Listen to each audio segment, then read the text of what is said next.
सुप्रभात बच्चों। आज के वीडियो में आप सभी बच्चों का फिर से स्वागत है। बच्चों, इसके पिछले के वीडियो में मैंने आप लोगों को व्याकरण की परिभाषा, व्याकरण के जो 4 अंग हैं, वर्ण, शब्द, पद और वाक्य, उसके बारे में मैंने आपको उदाहरण सहित बताया था।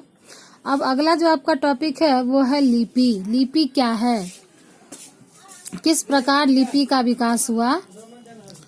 तो सबसे पहले हम लिपि की परिभाषा को जान लेते हैं कि मुख से निकली ध्वनियों को लिखने की विधि या चिन्ह को लिपि कहते हैं।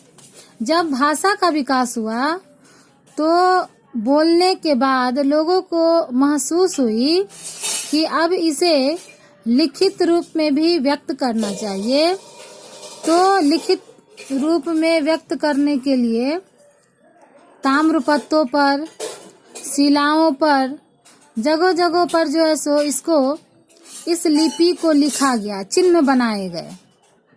लिपि का चिन्ह लिपिबद्ध इसको किया गया। यही चिन्ह जो है सो क्या कहलाता है, लिपि कहलाता है।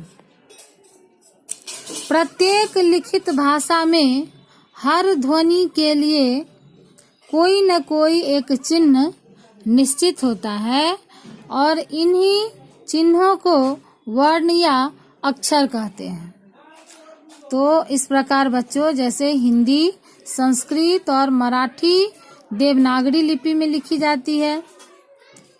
उसके बाद है आपका बोली। बोली भाषा का मौखिक रूप होता है जो किसी सीमित क्षेत्र में ही बोली जाती है। अर्थात हम यूँ कह सकते हैं कि भाषा के सीमित क्षेत्र को ही बोली कहते हैं, जबकि भाषा लिखित रूप है, अतः भाषा के क्षेत्रीय रूप को ही बोली कहा जाता है। जैसे बच्चों, जब हमको साहित्य की रचना करनी होती है तो प्राचीन समय में ब्रज भाषा में और खड़ी बोली में बहुत सारे गद्य की रचना की गई थी, लेकिन अब जाकर के ब्रज और खड़ी बोली को बोली का रूप ही दिया गया है।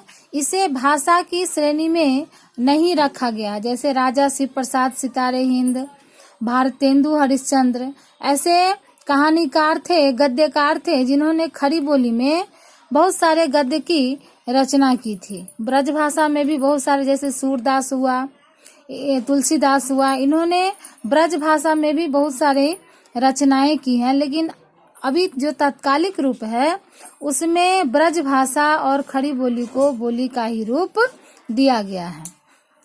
जैसे पंजाबी, राजस्थानी, भोजपुरी और खड़ी बोली।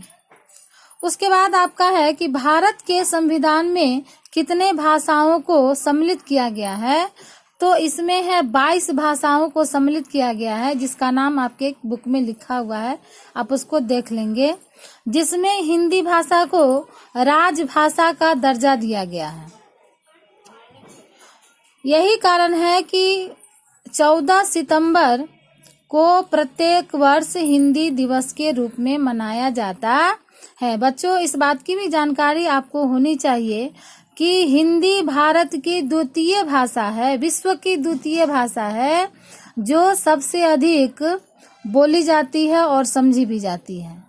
इस प्रकार आज आपने इस वीडियो में लिपि, बोली और भारत के संविधान में जो सम्मिलित भाषाएं हैं उनको जाना।